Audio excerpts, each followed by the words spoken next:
جس حاجت کے لیے چاہیں تلاوت کریں. اچھا دیکھیے بہت سے چیز ایسی ہوتی ہیں مشکلات میں لوگ پھنس جاتے ہیں کہ مشکل میں تو پھنس گئے لیکن اس سے بچ نکلنے کا کوئی خاص عمل ان کے دماغ میں نہیں ہوتا, علم میں نہیں ہوتا. بہت سے لوگوں نے اس کو تجربہ کیا,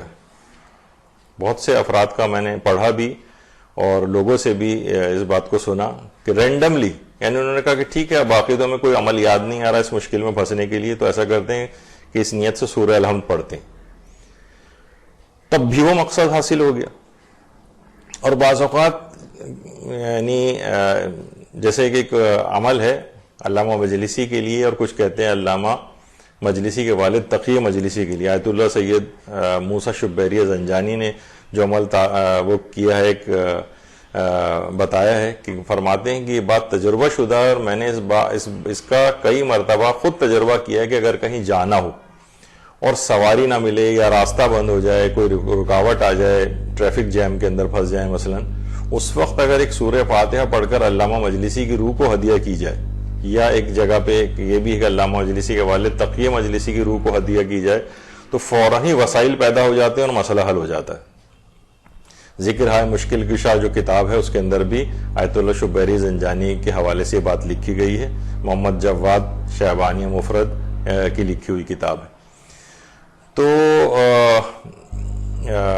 فوراً اچھا اس کا بارہا میں نے خود بھی تجربہ کیا ہے ذاتی طور پر کہ رش میں کہیں پھنس گئے اور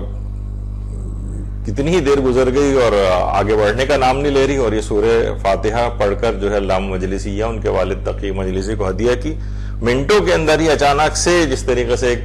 معجزہ ہو جاتا ہے کہ فوراً گاڑیاں چلنی شروع ہو گئیں, روڈ صحیح. یعنی کہ خود جب بھی آیت اللہ موسیٰ شبیری زنجانی فرماتے ہیں بات تجربہ شدہ ہے, اور کہہ رہے ہیں میں نے خود بھی اس کا بارہا تجربہ کیا. تو یہاں بھی آپ دیکھیں کہ سورہ فاتحہ پڑھ کر ان چیزوں کے لیے بھی اب کیا اس کے اندر راز ہے علامہ مجلسی کے حوالے سے, تقی مجلسی کے حوالے سے.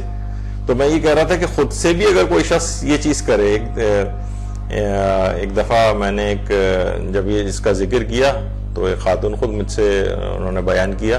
کہ مجھے وہ نام تو یاد نہیں رہا تھا, میں نے کوئی اور کسی مجتہد کا نام لے لیا, لیکن تب بھی وہ مسئلہ ویسے ہی حل ہو گیا. یعنی چاہے وہ اگرچہ اس کے اندر عمل کے اندر یہ بات کہی گئی کہ علامہ مجلسی یا تقی مجلسی کو ہدیہ کی جائے, لیکن رینڈملی انہوں نے کسی اور مجتہد کا نام لے کر بھی سورہ الحمد کو پڑھا,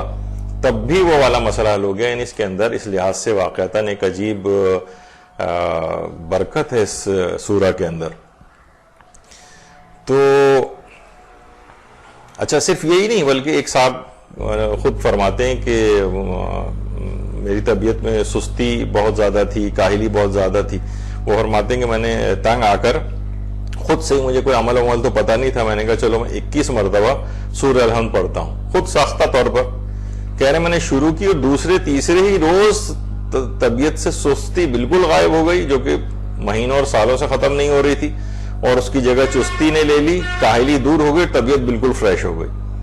ایک صاحب کہتے ہیں کہ بیٹی کا رشتہ نہیں آ رہا تھا, میں سخت پریشان تھا, میں نے خود سے ہی, کیونکہ مجھے اعمال تو کچھ پتہ نہیں تھے, میں نے خود سے ہی اس نیت سے سورہ الحمد پڑھنی شروع کر دی. کوئی بھی معین ایک عادت کر لیا کہ میں روزانہ اس نیت سے پڑھوں گا. کہہ رہے ہیں ابھی صرف چند دن ہی ہوئے تھے شروع کی, اچانک سے ایک بہت اچھا رشتہ آیا اور وہ رشتہ طے بھی ہو گیا. تو ایمان ہونا چاہیے, اعتقاد ہونا چاہیے. تو پھر اگر اس لحاظ سے اس کو پڑھا جائے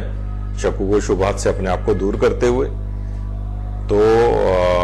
دیکھیں گے کہ کیسے عجیب و غریب معجزات آپ کو اس سورہ کے ذریعے نظر آئیں گے.